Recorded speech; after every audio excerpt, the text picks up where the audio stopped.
Hello and welcome to this episode. Today we'll discuss everything you need to know about Bitcoin trading. We'll cover 4 main topics: defining Bitcoin trading, understanding key terms used on exchanges, a brief introduction to reading price graphs, and finally, some common mistakes traders make. Let's start. What is Bitcoin trading? Bitcoin trading differs from investing in Bitcoin, especially in terms of time frames and intentions.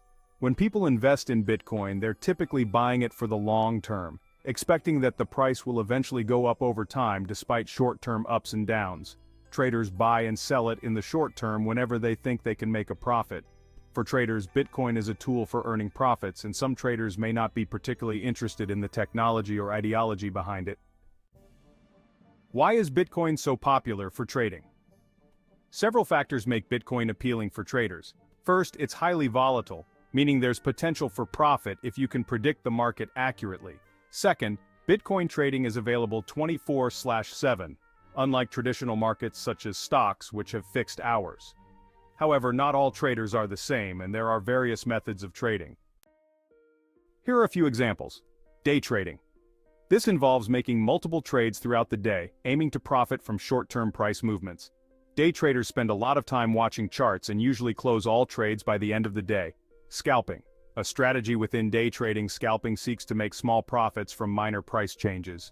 Known as picking up pennies in front of a steamroller, scalping involves very short-term trades, sometimes resulting in dozens or even hundreds of trades in a single day. Swing trading. This method aims to capture gains in a longer price cycle by holding a position for days, weeks, or even months.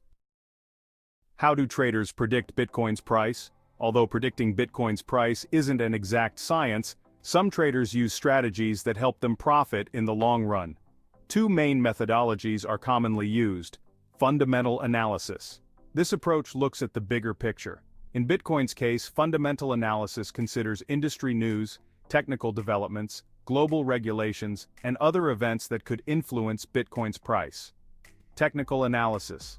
Technical analysis attempts to predict future price movements by studying historical data, including price changes and trading volumes. This method assumes that all price movements have patterns, regardless of external events. Using a mix of both methods is often considered the best approach, as it combines external influences with market behavior analysis. Key exchange terms and stats.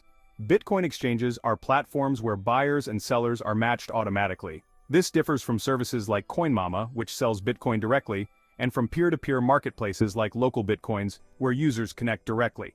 Here are some common terms you'll encounter: bids and asks.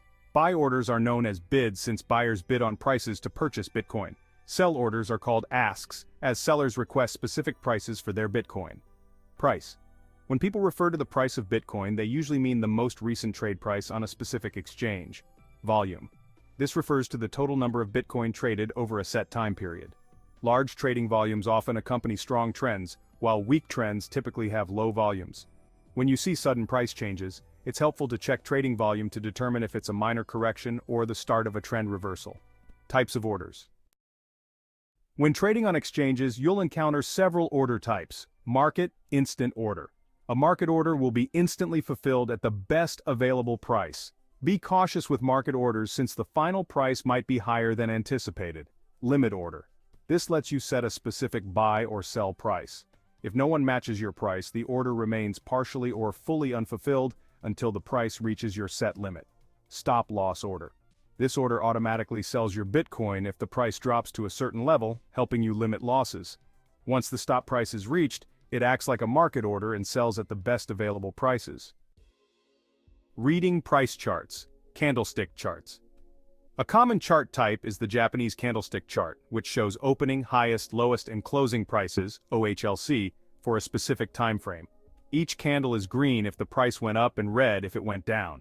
Candlesticks help traders identify trends. Green candles dominate in a bull market, while red candles dominate in a bear market. You'll also encounter support and resistance levels in price charts. Support is a price level where buying interest prevents further declines, while resistance is a level where selling interest prevents further rises.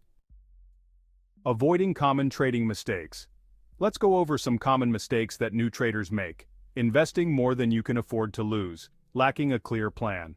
Before entering a trade, set clear profit goals and stop-loss levels, leaving money on the exchange. Don't keep funds on an exchange if you're not actively trading with them, allowing emotions to control. Decisions. Fear and greed are powerful motivators. Fear might make you close trades too early, while greed can lead to bad timing and poor decisions. Not learning from mistakes. Even if a trade wasn't profitable, always look for lessons. Everyone makes mistakes, and learning from them can help you improve. While we've covered a lot, there's still much more to learn about Bitcoin trading. If you're serious about becoming a professional trader, dedicate time and effort to learning these skills. Quick profits without risk are a myth, so be prepared for a learning curve. If you have questions, feel free to ask in the comments, and if you enjoyed this video, be sure to like and subscribe for updates on new episodes. Thank you for joining, and see you soon.